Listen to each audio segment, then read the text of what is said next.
as morning light begins to shine, I seek your word and make it mine. In quiet moments, faith is born. With every breaking of the dawn, rise and reflect on promises true. With every dawn, I'm renewed by you, guided by grace, strengthened by love. Your light leads me from above. Your word, my hope, my guiding way. In you I find strength each day. Through trials and fears I trust and rest.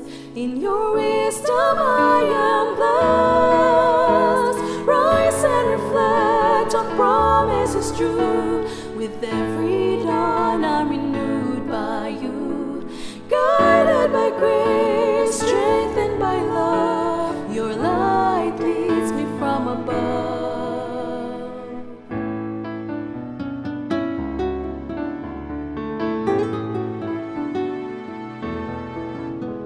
Your word, my hope, my guiding way.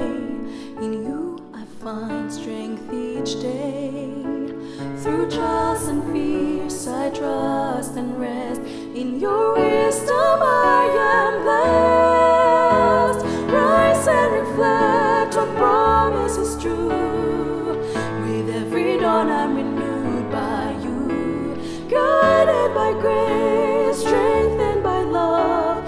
Your light leads me from above. Rise and reflect on promises true.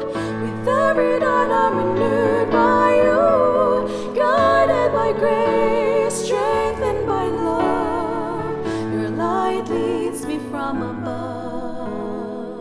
Your light leads me from above.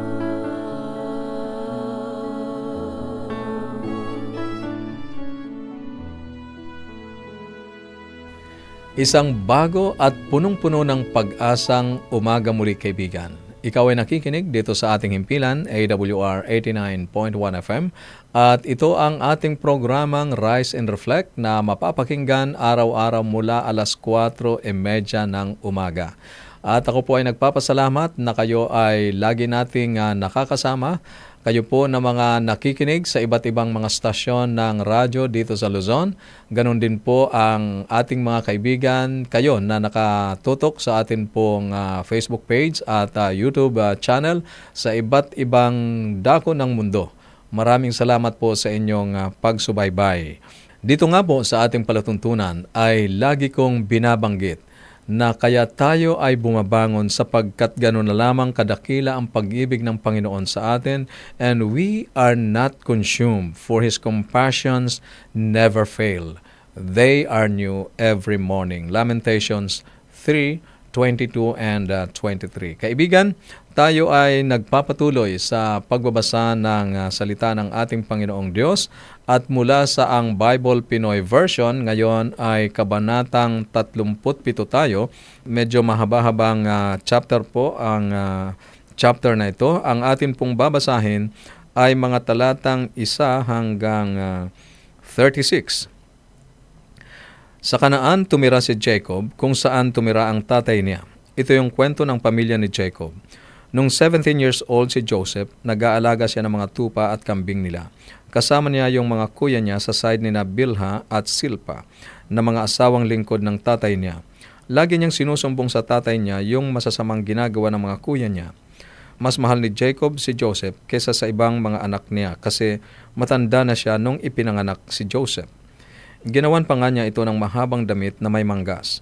Nung mapansin ng mga kapatid ni Joseph na mas mahal siya ng tatay nila, nagalit ang mga ito at di na nila kinakausap ng maayos si Joseph. Isang gabi, nanaginip si Joseph. Nung kinuwento niya yon sa mga kapatid niya, lalo silang nagalit sa kanya. Sabi niya, "Alam niyo ba, nanaginip ako, nasa bukid daw tayo, nagtatali ng trigo.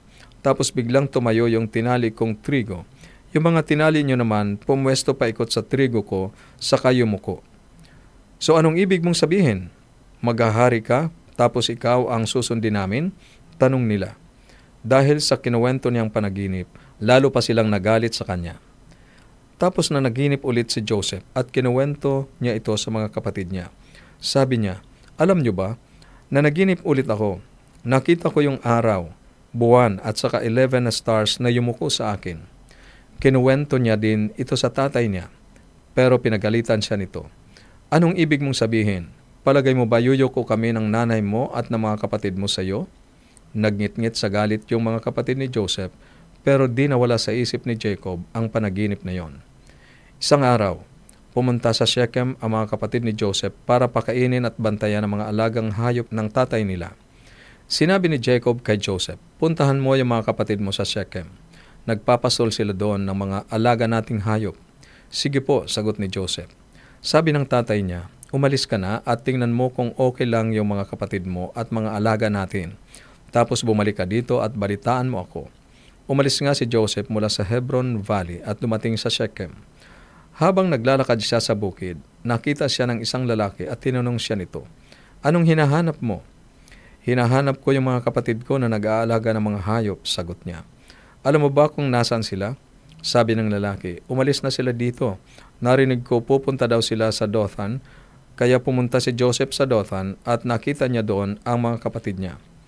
Malayo pa lang nakita na si Joseph ng mga kapatid niya, pero bago pa siya makalapit, napagkaisahan na ng mga kapatid niya na papatayin siya. Sabi nila, "Ayan na yung mahilig managinip. Tara, patayin natin siya. Tapos itapon natin siya sa tuyong balon. Sabihin na lang natin na pinatay siya ng mabangis na hayop. Tingnan natin kung magkatotoo pa ang mga panaginip niya." Narinig sila ni Reuben, kaya tiniray niyang isave si Joseph. Sabi niya, "Huwag natin siyang patayin. Ihulog na lang natin siya sa balon dito sa desert, pero huwag natin siyang saktan." Sinabi niya ito kasi plano niyang iligtas si Joseph at iuwi sa tatay nila. Pagdating ni Joseph, puwersahan nilang hinubad yung damit niya na may mahabang manggas. Tapos hinulog siya sa tuyong balon. Pagkatapos nun, naupo sila at kumain. May nakita silang grupo ng Ismaelites galing sa Gilead. Yung mga camel nila ay may mga kargang pampalasa ng pagkain at mga ingredients sa paggawa ng pabango na dadalhin sa Egypt. Sabi ni Judah sa mga kapatid niya, "May mapapala ba tayo pag pinatay natin siya at tinago natin kung paano siya namatay? Ganito na lang, ibenta natin siya sa mga Ismaelites at huwag na nating saktan kasi kapatid pa rin natin siya. Kadugo natin yan." Nag-agree silang lahat. Pagdaan ng mga negosyanteng Midianites, hinila ng magkakapatid si Joseph palabas ng balon at bininta sa mga Ismaelites sa halagang 20 pirasong silver. Tapos sinama siya ng mga Ismaelites sa Egypt. Pagbalik ni Reuben sa balon, wala na dun si Joseph. Sa sobrang lungkot niya, pinunit niya ang kanyang damit. Bumalik siya sa mga kapatid niya at sinabi, "Wala na dun yung bata. Ano na ang gagawin ko?" Tapos pumatay sila ng kambing at nilagyan ng dugo noon yung damit ni Joseph. Dinala nila yung damit sa tatay nila at sinabi, "Nakita namin ito. Damit po ba ito ng anak nyo?" Nakilala ni Jacob yung damit at sinabi, "Oo, sa kanya nga ito. Pinatay at nilapa ng mabangis na hayop ang anak ko. Sigurado akong nagkapira-piraso na ang katawan niya." Sa sobrang lungkot, pinunit ni Jacob ang suot niya at nagdamit siya ng sako. Matagal siyang nagluksa para sa anak niya. Pinuntahan siya ng lahat ng mga anak niyang lalaki at babae para i-comfort, pero hindi niya sila pinansin. Sabi niya, "Magluluksa ako para sa anak ko hanggang sa mamatay ako." At hindi nga siya tumigil sa pagluluksa para sa anak niyang si Joseph. Ito naman sa Egypt, binenta ng mga Midianites si Joseph kay Potiphar na isa sa mga officials ng hari at kapitan ng mga guards sa palasyo. Pasakit at paghihirap. Minsan ay sinabi ng isang philosopher, "To live is to suffer. To survive is to find some meaning in the suffering." Ang sabi niya, ang mabuhay daw ay para magdusa. Ang makasurvive ka ay ang paghahanap ng kahulugan sa kahirapan o sa pagdurusa. Ang isang tanong na kadalasang bumabagabag sa mga taong dumaranas ng kahirapan ay, saan naroon ang Diyos? Maaring ganun din ang tanong ni Joseph sa kanyang naging karanasan. Sa Genesis chapter 37, inilipat ng Biblia ang focus mula kay Jacob patungo sa susunod na henerasyon, sa kanyang mga anak, si Joseph at ang kanyang mga kapatid ay hindi nagkakasundo. Karamihan sa mga nangyari ay dapat isisi o maaaring ipasan kay Jacob. Nagpatuloy siya sa pattern ng kanyang mga magulang sa pagpapakita ng paborito. Hindi lamang niya pinakitunguhan, pinagpakitaan ng mabuti si Joseph, ngunit binigyan din niya siya ng isang special na balabal, special na attention, marking him as the favored one. Mas mahal ni Jacob sang-ayon sa talatang 3 si Jose kaysa sa iba niyang mga anak dahil matanda na siya nang isilang si Jose. Kaya itinahi niya si Jose ng maganda at mahabang damit. Pero nang napansin ng mga kapatid ni Jose na mas mahal siya ng kanilang ama kaysa sa kanila, nagalit sila kay Jose at sinabihan ito ng masasakit na salita. Hindi natuto si Jacob sa masamang resulta ng pagkakaroon ng paborito sa pamilya. Parang pinanghawakan ni Jose ang papel na yon. Siya ay kumilos na parang in charge sa kanyang mga kapatid. At sa tuwing magkakamali o gagawa ng hindi mabuti ang kanyang mga kapatid, ay isinusumbong niya yon sa kanyang tatay. Sa talatang 5, isang gabi, na naginip si Jose. Nang isalaysay niya ito sa mga kapatid niya, lalo silang nagalit sa kanya, sapagkat ito ang isinalaysay niya. Na naginip ako, na habang naroon tayo sa bukid na nagbibigkis ng mga uhay, bigla na lang tumayo ang binigkis ko at pinaikutan ito ng inyong mga binigkis na uhay na nakayuko. Maaring hindi niya intensyon na ipagyabang sa kanyang mga kapatid ang sunod-sunod niyang mga panaginip na nagpapahayag sa kanyang mga kapatid na sila ay magiging nasa ilalim niya o yuyuko sa kanya. Ngunit iyon ang tumatak sa isip ng kanyang mga kapatid. Isang araw, sinamantala ng kanyang mga kapatid ang pagkakataon na idispatsa si Joseph. Ibininta nila si Joseph bilang isang alipin sa isang naglalakbay na caravan ng mga mangangalakal. Itinago nila ang kanilang ginawa sa pamamagitan ng pagkuha ng damit ni Joseph at nilublob iyon o binasa ng dugo ng hayop at ipinakita iyon sa kanilang ama. Napaniwala nila si Jacob na si Joseph ay pinatay ng mabangis na hayop.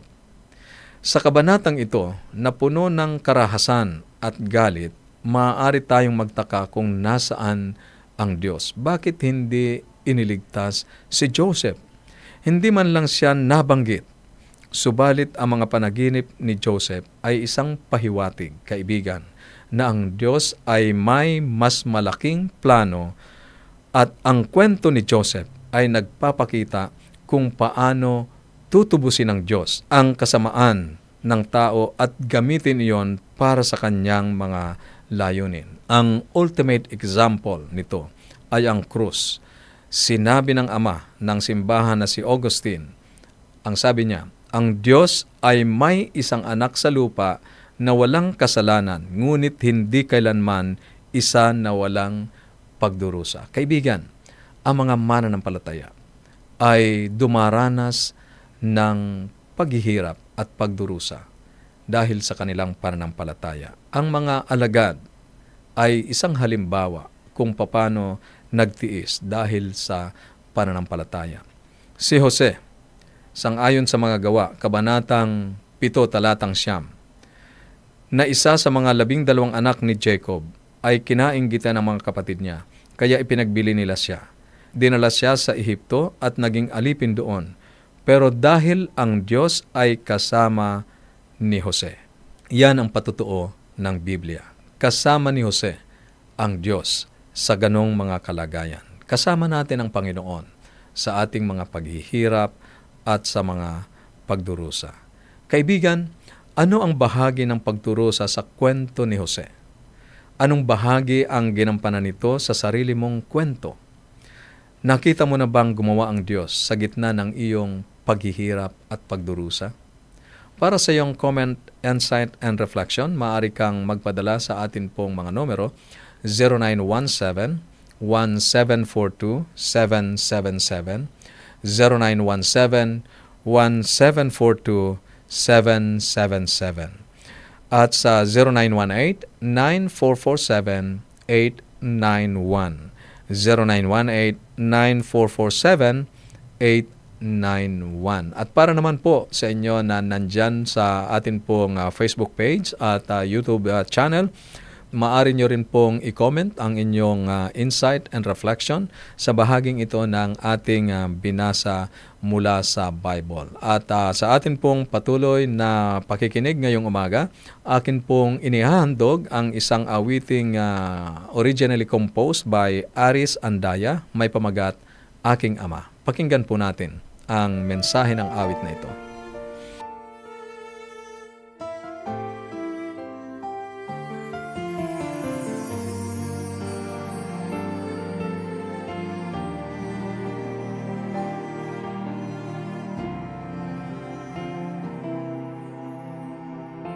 Ngayon'y takot ang bumabalot sa mundo, di ko maintindihan kung bakit ganito. Ang bawat dako ay puno ng pangamba, di alam kung saan na pupunta. Ngunit lumalaban, dala'y pag-asa. Lahat harapin basta't kasama ka. Basta't ika'y kasama ko, lahat ay kakayanin. Kahit anong bagyo, kung nariyan ka, hindi ako mangangamba. Basta't ikaw ay nasa puso ko, aking Ama.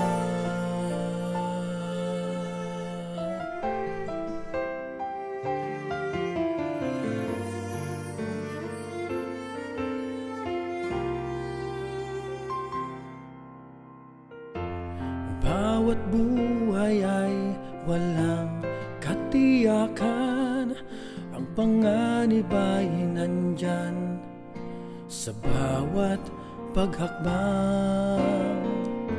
Mga tanong ay tila di nasasagot, di alam kung kailan matatapos. Hanggat ikaw ang siyang gabay sa landas ko, ang puso ko'y patuloy na manganganlong sa'yo.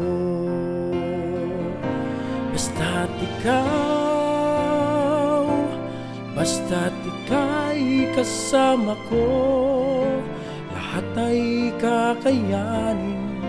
Kahit anong bagyo, kung nariyan ka, hindi ako mangangamba. Basta't ikaw ay nasa puso ko, aking Ama.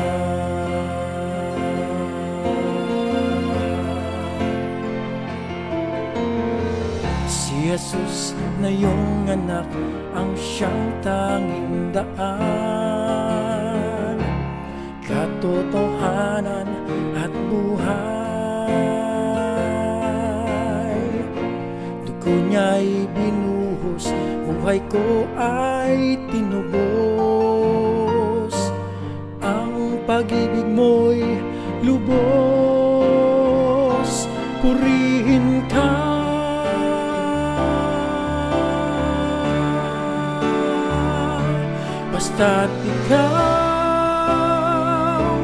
Basta't ika'y kasama ko, lahat ay kakayanin. Kahit anong bagyo, kung nariyan ka, hindi ako mangangamba.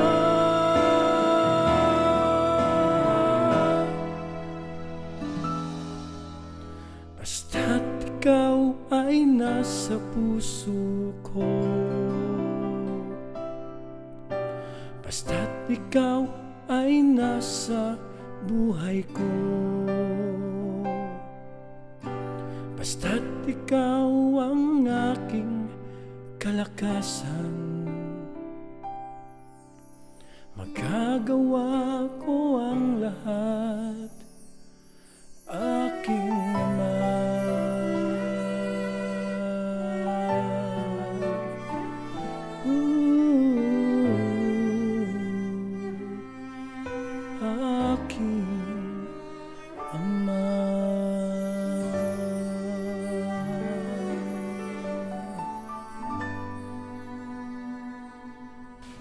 Maraming salamat, Aris, sa iyong inihandog na awitin. At ngayon, kaibigan, tayo ay dadako sa pananalangin at nais kong makasama ka sa ating paglapit sa ating Panginoong Diyos. Tayo ay manalangin.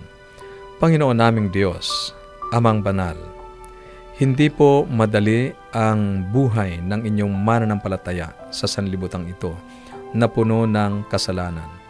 Kaya't ako po ay nakikiusap na inyo kaming palakasin, gabayan sa hirap at pagdurusa sa buhay na ito. Salamat sa iyong pangako na hindi mo kami iiwanan at makakasama hanggang sa katapusan ng panahon. Dalangin namin, Panginoon, na ang banal na Espiritu ang patuloy na magbigay sa amin ng comfort sa panahon na kami po ay nasa mga pasakit at pagdurusa sa mundong ito. At ngayong oras na ito, akin pong ipinapakiusap ang mga kahilingan ng aming mga kaibigang nakikinig. Panginoon, inyo pong dinggin ang kanilang mga panalangin. Ang ilan po sa kanila ay may mga mahal sa buhay na wala pa sa pananampalataya at kanila pong ipinapakiusap na inyo pong katagpuin sa anumang kaparaanan ang kanilang mga mahal sa buhay na ito upang sila po ay magkaisa sa pananampalataya at paglilingkod sa inyo.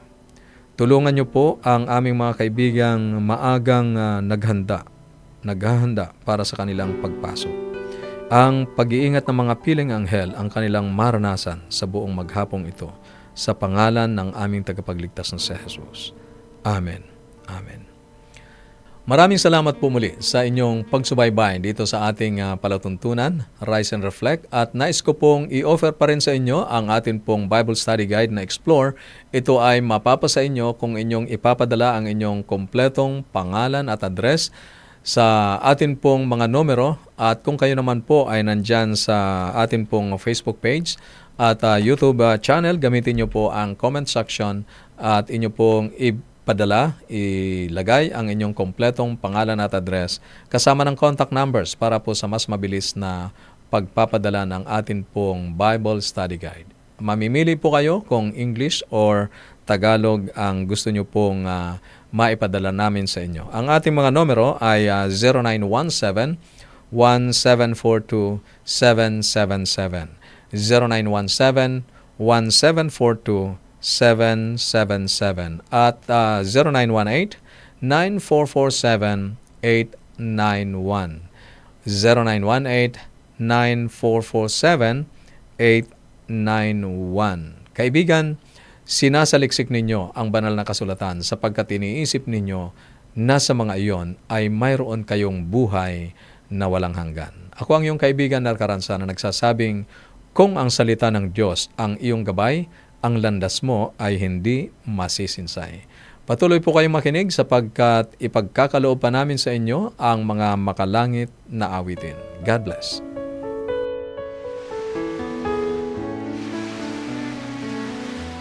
As morning light begins to shine, I seek your word and make it mine. In quiet moments, faith is born. With every breaking of the dawn, rise and reflect on promises true. With every dawn I'm renewed by you, guided by grace, strengthened by love. Your light leads me from above. Your word, my hope, my guiding way. In you I find strength each day. Through trials and fears fears I trust and rest. In your wisdom I am blessed. Rise and reflect on promises true. With every dawn I'm renewed by you. Guided by grace, strengthened by love. Your light leads me from above.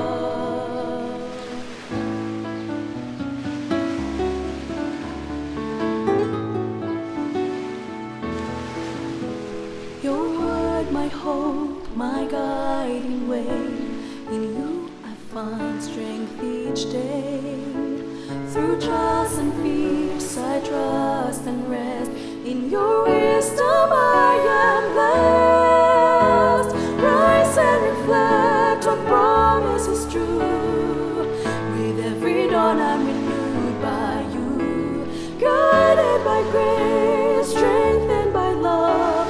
Your light leads me from above. Rise and reflect on promises true. With every dawn I'm renewed